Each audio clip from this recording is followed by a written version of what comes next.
Sa Bigas Bahin, 29 ka Provincial Road dito sa Lalawigan sa Bohol. Himuon ang National Road mga katropa. Atong Siron, pinigil sa report ni katropa ang Almi Mata. XFM report. Yes, katropa Almi.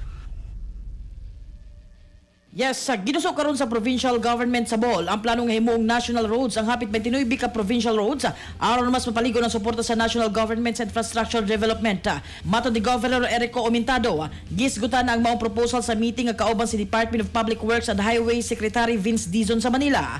Kung ma-convert ang mga dalan ngadto sa national roads, ang DPWH na ang mahimong responsable sa pondo alang sa pagpaayo, rehabilitasyon ug maintenance ni inia. Lakip sa Area 1 maong koneksyon sa Corilla, Balilihan, Baclayon, San Isidro, Katibian, Antiquera, Albuquerque, Maribok ug Luon.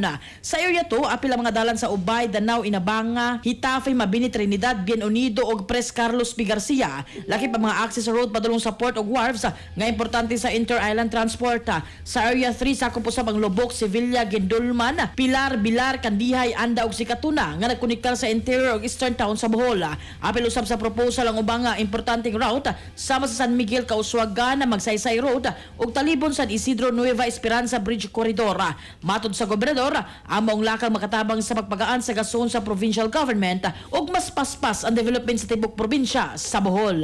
Mga katropa, alang sa pabahimsog sa palawas, inumog Santhona Plus Gold. Alang sa nakahiusan Pilipino para sa Pilipinas, kininyong katropa Almi Mata, XFM News. XFM report.